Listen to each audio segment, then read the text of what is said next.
Hello दोस्तों, स्वागत है आपका अपने YouTube channel morning gardening plants में। हिंदू धर्मों में पेड़ पौधों का विशेष वर्णन किया गया है, जो न सिर्फ हमें प्राणवायु देते हैं बल्कि हमें कई परेशानियों से भी बचाते हैं। दोस्तों, आक का वृक्ष, जिसमें कई प्रकार की समस्याओं को दूर करने की शक्ति होती है। सभी प्रकार के मंत्र यंत्र व भूत प्रेत पिशाच डाकिनी शाकिनी टोटके काला जादू सभी प्रकार की जो समस्याएं हैं वो ये वृक्ष हमें उससे प्रोटेक्ट करता है। सारी समस्याओं से ये वृक्ष हमें निजात दिलाता है। और भारतीय हिंदू ग्रंथों में बार बार इसका जिक्र किया गया है, इसके फायदों के बारे में बताया गया है। शिव पुराण में भी इसका कई बार विशेष रूप से वर्णन किया गया है। दोस्तों, ये प्लांट आयुर्वेदिक दृष्टि से भी बहुत ही महत्व का है। इसमें विभिन्न प्रकार की जटिल रोगों को दूर करने की अद्भुत शक्ति होती है। दोस्तों, तो आज हम सफ़ेद आक के बारे में चर्चा करेंगे कि इसके क्या गुण हैं और इसे घर में लगाने से क्या फ़ायदे होते हैं। इसे घर में लगाएं कि ना लगाएं, अगर लगाएं तो इसे किस दिशा में लगाएं, और इसके सभी बेनिफिट्स हम आपको बताएंगे। इनकी जड़ों का, पत्ती का, फल का, पुष्प का, तने का क्या उपयोग होता है, उसके बारे में हम आपके साथ चर्चा करेंगे। तो वीडियो को बिना स्क्रिप्ट किए पूरा एंड तक ज़रूर देखिएगा, क्योंकि हम वीडियो में बहुत ही ज़्यादा महत्वपूर्ण जानकारी देने वाले हैं।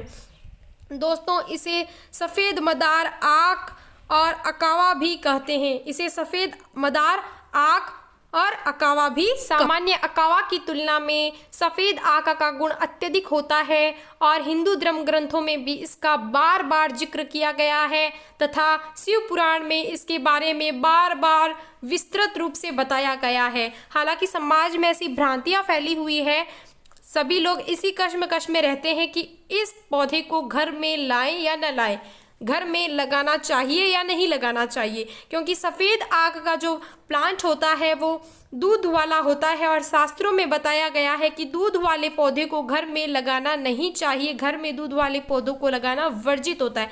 लेकिन सफ़ेद आक इसका एक अपवाद स्वरूप है, क्योंकि ये एकमात्र ऐसा प्लांट है जिसमें भगवान श्री गणेश का वास होता है और उन्हें ये पौधा सबसे अधिक प्रिय है और वो इस पौधे में अपना निवास स्थान बना लेते हैं।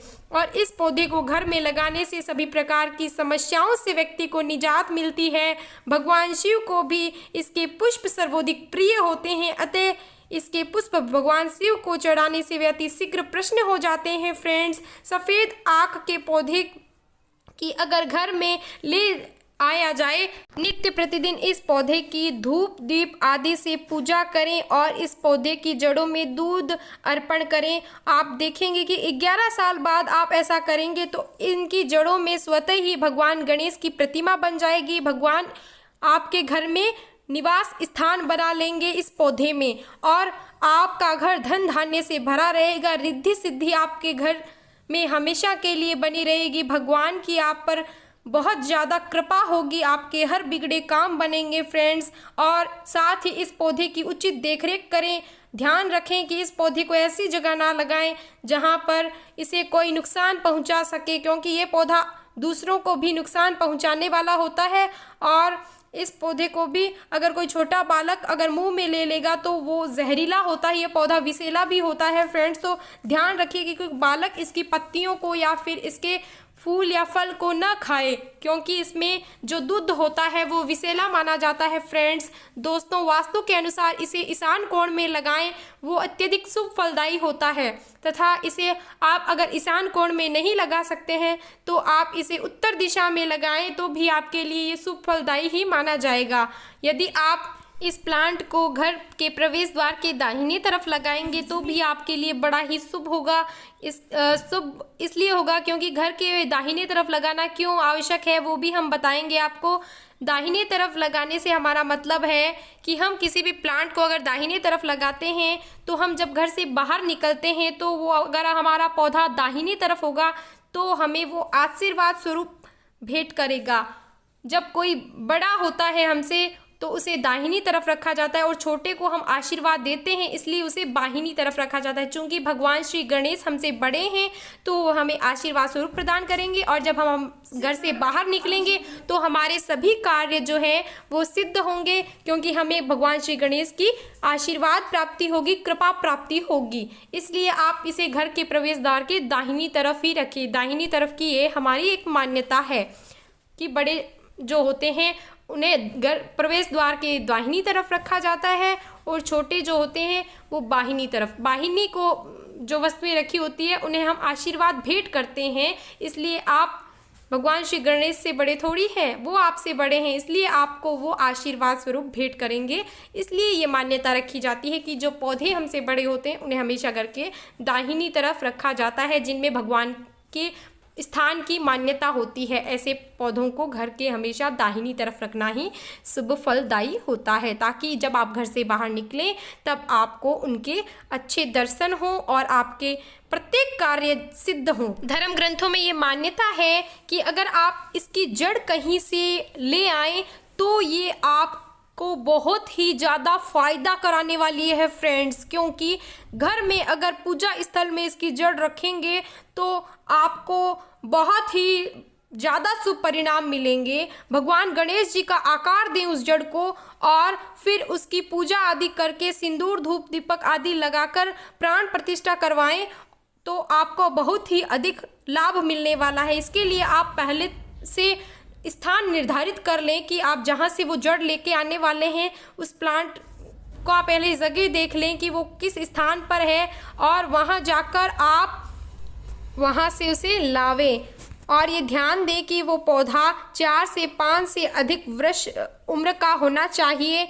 और जब इसके पीछे मान्यता यह है कि जब उसे आप अपने घर पे लाएंगे तो भगवान श्री गणेश जो है उसमें उनका सिर जो है वो धीरे धीरे बनने लग जाता है 4 से 5 वर्ष के बाद, और तब उन्हें वहाँ जाकर एक दिन पहले वहाँ जाएं और उन्हें आमंत्रण देकर आवें कि मैं आपको अपने घर में ले जाना चाहता हूँ, आपकी जड़ को लेकर अपने पूजा स्थल में सदैव आपकी पूजा करना चाहता हूँ। हे भगवान गणेश, आप मेरे साथ चलने की कृपा करें। इस प्रकार आप चाहें तो किसी पंडित से आदि से कहकर भी आप जड़ को लाकर उसकी प्रतिमा बनाकर या तो सीधे ही बिना कोई आकार दिए आप पूजा स्थल में रख ले सकते हैं। यदि आप चाहें तो स्वयं ही ले आएं और लाने से पहले उसे ना अर्क की, सिंदूर की आदि की, धूप बत्ती आदि से पूजा अर्चना करें। फिर अवश्य क्षमा याचना ही करें कि आपको मैं अपने घर में लाना चाहता हूँ। इससे जो जड़ को श्रुति करने का पाप मुझे लगेगा, श्रुतिग्रस्त का पाप लगेगा, मुझे उसमें पाप का भागीदार न बनावे, मुझे उसमें क्षमा करें, क्योंकि मेरा जो हेतु है इसके प्रति अच्छा हेतु है, मैं आपकी पूजा अर्चना करना चाहता हूँ, इसलिए मैं आपको अपने घर में सदैव के लिए विराजमान करना चाहता हूँ। तो इस प्रकार कहने से आपको अधिक पाप नहीं लगता है, आप उस पाप के भागीदार नहीं बनते हैं। और जब आप इस प्रकार कहेंगे तो भगवान आपके लिए अगले दिन अवश्य ही चलेंगे। आप बता दें कि मैं उस समय में उस मुहूर्त में आपको वहाँ ले जाना चाहता हूँ। ध्यान दें कि मुहूर्त जो है पुष्प या गुरु पुष्प नक्षत्र में ही आप इस पौधे को घर में ला सकते हैं। यद्यपि आप इस पौधे को होलिका के दहन के अगले दिन, मतलब जब होली की रात्रि होती है उस दिन आप घर में इस पौधे को ना लाएं, उसके अगले दिन आप दिन में आप इस पौधे को की जो जड़ें हैं उसको ला सकते हैं। और आप किसी विशेष दिन, धनतेरस, दीपावली आदि के दिन घर में लाएं तो भी आपके लिए बहुत शुभ फलदायी होता है। उसके बाद में इनकी जड़ों को अगर आप भगवान गणेश की प्रतिमा दे सकते हैं तो आप ज़रूर देवें, और अन्यथा अगर आप ऐसा नहीं कर सकते हैं तो भी धूप दीप आदि से सिंदूर लगाकर इनकी पूजा अर्चना करें। अगर आप चाहें तो इनमें प्राण प्रतिष्ठा भी करवा सकते हैं, अन्यथा अगर आप ऐसा नहीं कर सकते हैं तो ओम गण गणपताय नमः मंत्र का जाप करें। साथ ही भगवान के जो नाम है गणेश जी के, उन सभी नामों का आप जप करें 108 बार, तो आपके लिए ये उचित फलदायी होगा। फिर आप पूजा स्थल में रखें और देखें कि किस प्रकार आपके घर महालक्ष्मी की सौगात आती है, कैसे आपके घर रिद्धि सिद्धि आपके घर में प्रवेश करेंगी और कभी भी आपके घर से धन धान्य की कमी नहीं होगी, आपका घर धन धान्य से परिपूर्ण हो जाएगा। माता रानी महालक्ष्मी की आप पर कृपा होगी, वो सदैव ही आप पर प्रसन्न रहेंगी, आपके घर में ही वास करेंगी और भगवान श्री गणेश का सदा के लिए आपके घर में निवास स्थान हो जाएगा। सर्वाधिक उचित परिणाम हर दृष्टि से, हर क्षेत्र से आपको मिलेंगे। नौकरी में उन्नति में, वैवाहिक कार्यों में हर प्रकार के आपके कार्य सिद्ध होंगे। फ्रेंड्स, आपकी सभी प्रकार की मनोकामनाएं पूर्ण होती हैं। माता रानी महालक्ष्मी का, महासरस्वती का और महाकाली का आप पर आशीर्वाद रहता है। फ्रेंड्स, साथ ही इसकी पत्तियों की माला बनाकर भगवान गणेश को आप चढ़ा सकते हैं, क्योंकि ये माला जो होती है वो भगवान श्री गणेश को अत्यधिक प्रिय होती है। और साथ ही आप भगवान शिव को भी इनकी पत्तियों की माला बनाकर चढ़ा देवें, जिससे आपके हर कार्य सिद्ध होंगे। इनकी पत्तियों की माला के साथ आप इनके पुष्पों की माला बनाकर भी भगवान शिव और गणेश को चढ़ा सकते हैं, जिससे आपके हर कार्य सिद्ध होंगे। और इसके अलावा आप जो है इसकी माला को, पत्तियों की माला को घर के प्रवेश द्वार के पर लगा दें, ताकि आपके घर के जो सभी सदस्य हैं बुरी नज़र से, जादू टोने से, टोटके से आदि से बचे रहें। कोई भी प्रकार की नेगेटिविटी उन पर हावी ना हो, सब प्रकार से वो स्वस्थ रहें, रोग उनके नष्ट हो जाएंगे अगर आप इस पौधे की माला जो है वो आप पत्तियों की माला बनाकर घर के प्रवेश द्वार के मुख्य द्वार पर लगाएंगे। फ्रेंड्स, इसके फलों के पकने के पश्चात जो रुई निकलती है उसका उपयोग आप बत्ती बनाकर माता रानी के आप दीपक जला दें, जिससे वो आप पर अति शीघ्र प्रसन्न होगी।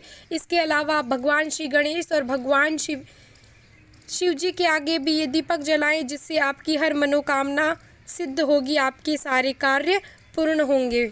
इसकी तना यानी लकड़ी का उपयोग गणेश जी को प्रसन्न करने के लिए हवन आदि कार्यों में, शिव जी को प्रसन्न करने के लिए हवन आदि कार्यों में, नवग्रह को शांत करने के लिए हवन कार्य में इस्तेमाल करने वाली जो 9 लकड़ियां होती हैं उनमें ये लकड़ी प्रमुख रूप से इस्तेमाल होती है।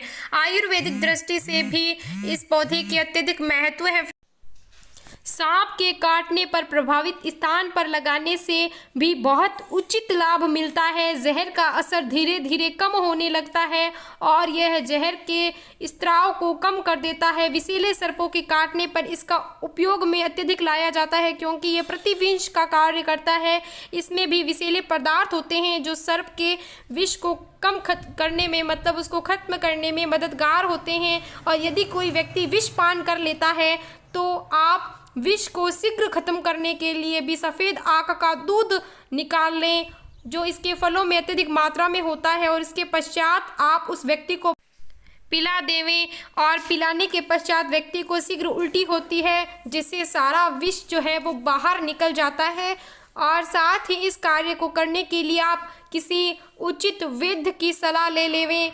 किसी जानकार वैद्य की सलाह की देखरेख में आप ये कार्य करेंगे तो उचित परिणाम आपको मिलेंगे। इसलिए इस जानकारी के लिए आप वैद्य की सलाह भी अवश्य लेवें। आयुर्वेदिक में इसके बहुत ज़्यादा महत्व बताए गए हैं। जितनी भी अगर आँख के बारे में बात करें वो कम है। बता दें कि अगर आप आँख के बारे में और वीडियो जानना चाहते हैं तो प्लीज़ हमें बताएं कमेंट में, ताकि हम पार्ट 2 इसका ला सकें। और क्योंकि ये वीडियो बहुत ज़्यादा लंबी हो रही है तो हम इस वीडियो को ज़्यादा लंबा नहीं करेंगे, लंबा नहीं खींचेंगे और दूसरे वीडियो जो है आपके सामने प्रस्तुत करेंगे। अभी तक ये वीडियो यहीं सीमित है। साथ ही वीडियो को लाइक करें, शेयर करें और कमेंट करें।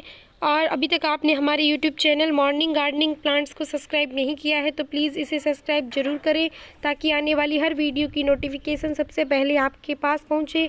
वीडियो पूरा देखने के लिए आपका धन्यवाद।